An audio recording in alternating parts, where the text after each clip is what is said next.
G'day, I'm Paul. So the Hyundai Ioniq 5, we have already reviewed this car, but there has been a key change. When we drove it, I complained about how bad the suspension was and how poor the body control was. Well, someone at Hyundai listened because they have updated the suspension and claimed to have fixed the body control issues. So we're going to do a slightly more condensed review compared to what we normally do. So I'll run through that in just a second. Just as a reminder in terms of pricing and competitors, this is the mid-spec all-wheel drive version, so it's priced at just under $80,000.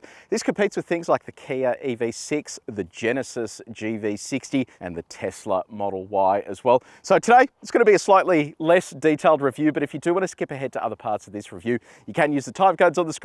Or if you're on YouTube, you can scroll down and use the chapters below. And if you haven't done so already, subscribe to our channel and press the bell icon so you can find out every single time we drive a car that has hopefully been fixed. So I'm going to skip through all of this exterior part because we have already seen this. I have gone through it in a lot of detail before. So if you do want to catch up on that review, you can use the link in the description below or that little card on the screen there to get all of those details. But yeah, I love the look of this. I still think it looks fantastic. I love these sort of square pixel LED headlights and just the overall design as well. And I love this matte finish color as well. I think that looks unreal. One of the big changes they did make in addition to that suspension is actually the battery. So come down the back with me. So what has changed? Let me crack this open while I talk about the battery. So it's increased in size. It's around 80 kilowatt hours now instead of being a little over 70 kilowatt hours. So that means more weight, but it also means an increased driving range of just over 450 kilometers. Now, I think that the suspension changes here have been not only to address the criticism on the ride, but also to take into account the extra battery weight, because the second you start adding that weight, lower center of gravity, it is going to affect the way that the car drives. So we'll go through that in a little bit more detail shortly. But as a recap here, you have a great architecture beneath the skin. So 800 volt charging architecture, it'll do up to 350 kilowatt. Currently that averages to around 200, a little over 200 kilowatts when you do plug it up. And the battery is pre-warmed. You do have a function now, if you set your destination to a DC charger, that it pre-warms the battery, similar to the way Tesla does. Unfortunately, a heat pump, which they've now integrated into this platform, is only available on the top spec and not available here on the lower models. On the AC front, you have three-phase charging. You also have vehicle to load as well, which means you can power appliances from this at up to 3.6 kilowatts as well. So it's a really good EV setup in terms of the specs. But let's jump inside the cabin. I'll run you through that quickly and then we'll go for a spin. Okay, so normally this is where I'd go into a whole lot of detail about the interior of the car as well. But like I said before, I've already done all this with the previous Ioniq 5 that we had. So just go down to the link in the description below if you do want to check out that review. I'll just run you through some of the cooler parts here. So obviously these two screens ahead of the driver, they work incredibly well because this one's your touch screen for the infotainment. Very easy to use, and it comes with all your smartphone mirroring tech like Apple CarPlay and Android Auto. Unfortunately, both of those are wired.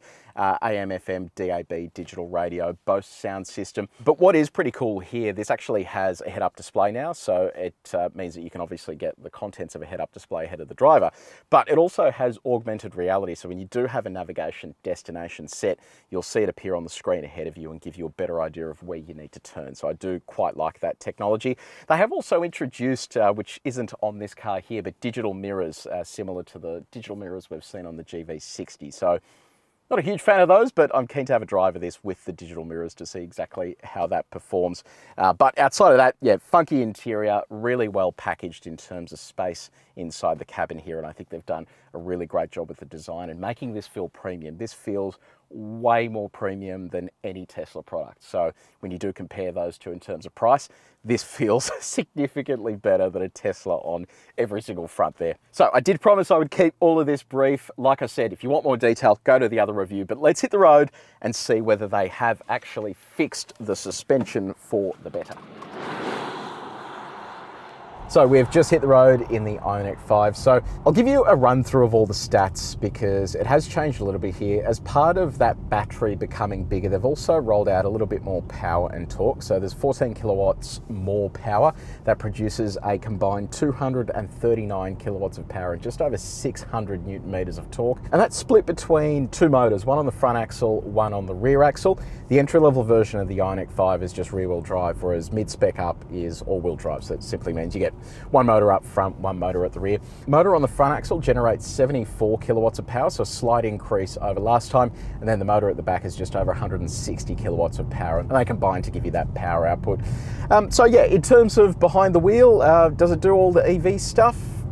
Yes, it does. It sort of pins you back in the seat. Today is incredibly hot as well, so I'll be interested to see how this fares with a little bit of heat in the system. So from a sort of slow speed driving point of view, it all feels perfectly fine. But I'm going to read this from my piece of paper, because this is where Hyundai says all the changes have been made. So what they've said here is they've equipped the Ioniq 5 with a new ride and handling package, perfectly tailored to the powertrain and the larger battery. Key focuses were wheel control, bump absorption and body control, and the result is a vehicle that perfectly blends comfort with engaging dynamics, no matter the road or road surface. So that's why we've got our proving ground road here to figure all this stuff out. We want to get to the bottom of whether this has improved over the last one. Okay, so what we're going to do, we're going to go for a bit of a sporty drive here. We'll see whether it feels any different around our track compared to last time.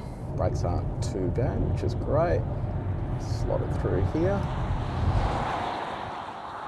Okay, so far so good. It is feeling a little bouncy through there. Now this section here, the faster left-hander here, is where I had problems last time. Well, yeah, it's still kind of, I don't know, it still bounces a fair bit once it hits a bump mid-corner, but it doesn't feel as, I guess, out of control in a sense. When I say out of control, I mean it doesn't feel like it's just doing whatever it wants. You kind of feel like that's what you expect. So we'll try it up the faster section up the back here. Yeah, see, it sits flatter, or it feels like it sits flatter to me, but it still is catching some of these bumps mid-corner, which are causing it to wallow a little bit. But it does feel like it is improved. Let's have a look at what it's like on our sine waves here. It's actually clocking up a fair bit of pace there. So if you have watched our last review of the Ioniq 5, you would have noticed that during our ride over the sine waves, it just lacked body control at the top end, and it was quite sort of choppy and all over the place. It really just didn't feel comfortable to drive fast, especially in that top spec model. There is then also an even faster version of this coming called the Ioniq 5N, so that will have, I presume, some kind of adaptive damping, but this at the moment is not an adaptive damping setup. It's also been really hard to find exactly what has changed here. They haven't really been specific, so we are on our, well, heading to our sine waves now. I've got to jack the speed up to 130. It actually feels really good as a mid-spec. This thing has a stack of punch. Okay, so sine waves are coming up. There is a little kink halfway through this corner. Oh, it's kind of just boaty across there. All right, here's our sine waves at 130. This is replicating what we did last time. Yeah, look, it is still very vague at the top end, so it doesn't feel like it has a huge amount of body control there. Certainly doesn't feel anywhere near as good as something like an EV6. And granted, the Tesla Model Y is much firmer than this, but the Model Y is very composed over that stuff. So I think this new suspension package has helped, but it still needs some degree of tuning locally. I think they've taken a tune that perhaps works in the States, where they're happy with that soft sort of floaty ride. But here in Australia, those sine waves, I have said this in our other videos before, if you leave the big smoke and head out into the country, you will experience roads like that. And if you have to overtake, or you are driving in some of the states where 130 k's an hour is legal, you will find that the car feels very floaty over that stuff, especially if you've got the family on board and there's a fair bit of weight. So I think that is worth keeping in mind. The good thing though that I quite like about this package, I was having a little bit of fun earlier, that unlike the Tesla products, which I think it's only in the performance trim you can get track mode, if you do switch all the stability controls off, you can actually have a lot of fun with this. And it's my understanding that with the Ioniq 5N and the Ioniq 6N eventually, they're going to have drift modes and other features that allow you to send all the torque to the rear axle. So I think that is a bonus of the way that they have set this up. While it is a little wallowy over this stuff, it actually does feel fun and engaging when you do switch everything off. Okay, now before we wrap this up, one of the extra tests we've added since we last filmed the Ioniq 5 is our bumpy country road. So this is a lot of corrugations and just a lot of not very goodness. So we do this at 90 k's an hour. See, this is interesting. It actually feels quite good over this. So you get the benefit of the soft suspension when you do hit dodgy sections of road like this, and this particular stretch of road, here's our condensed sine waves. You can feel it floating over that because it doesn't have the fast rebound that some of the other cars in this segment do. But as we float over this stuff, it is actually just very smooth and very comfortable as well. This particular road in the EV6 feels a lot firmer because they've dialed in the firmness to counteract that lack of body control. So yeah, look, I think it has its positives and its negatives. If you are going to be doing sporty driving and that sort of stuff, I'd probably be leaning towards an EV6 over this, or perhaps the Model Y Performance once that lobs. But if you are predominantly in and around the city where you are going to be experiencing those types of roads, this probably is going to be the better option for a smoother, more comfortable ride. Okay, so I thought let's just do our performance numbers here anyway. I know that we did them with the last Ioniq 5, but we didn't have our GPS thing doing it all. So we'll do an acceleration all the way through to 120 so we can get our 80 to 120 acceleration. We'll also do a brake as well to see how quickly this stops from 100 k's an hour. So here we go. I've got it in sport mode. I might switch traction control off. There it is. We'll stand on the throttle and see how we go.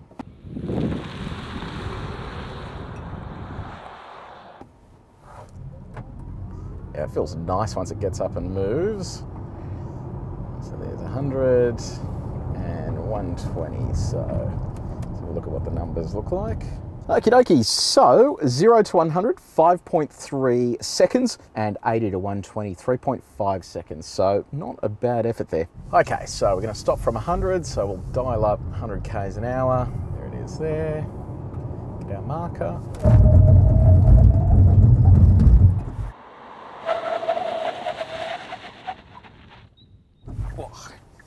Alrighty, let's have a little look here and see how quickly we stopped from 100. So 100 to 0, 3.56 seconds and 43.7 meters. So if you do want to see how this car compares to other cars that we've tested before on our performance tests, have a look in the description below. We've only just started collecting these figures, so they will grow over time, but have a look at how the Ioniq 5 compares to other cars. And finally, our reverse speed test. Left it in sport mode. See how it goes. Here we go. Oh, geez, it gets up and moves. So 54 kilometers an hour in reverse. Updated Hyundai Ioniq 5. What's it like? Well, look, the suspension is improved, as in it's better than it was previously, which is good news, but I still think it's nowhere near as good as the EV6, and I think a lot of that comes down to local ride and handling tuning, and Hyundai's now stopped that. Kia is still doing it, and I think there is a lot of merit in it because, especially on these roads here, this is representative of an Australian back road. It really does feel completely different to the EV6. So look, hopefully Hyundai does address that at some point, and we do see an improvement, especially with the Ioniq 5N that's about to be launched. I mean, that thing is going to be blisteringly quick, and it needs to have a well-sorted ride. So let's see what happens there. Outside of that, this is a really fun car. I just love the interior. I love the charging tech. I love the EV side of it. It is all really well thought out, so very impressed with it. So let me know what you think in the comments section below. Have you bought an Ioniq 5? Do you care about the ride? Do you just drive it in and around the city? It doesn't really sort of matter that much to you. Let me know what you reckon down in the comments section below. If you did enjoy this video, please make sure you like it and you share it with your mates. And if you haven't done so already, subscribe to our channel and press the bell icon. But until next time, take it easy.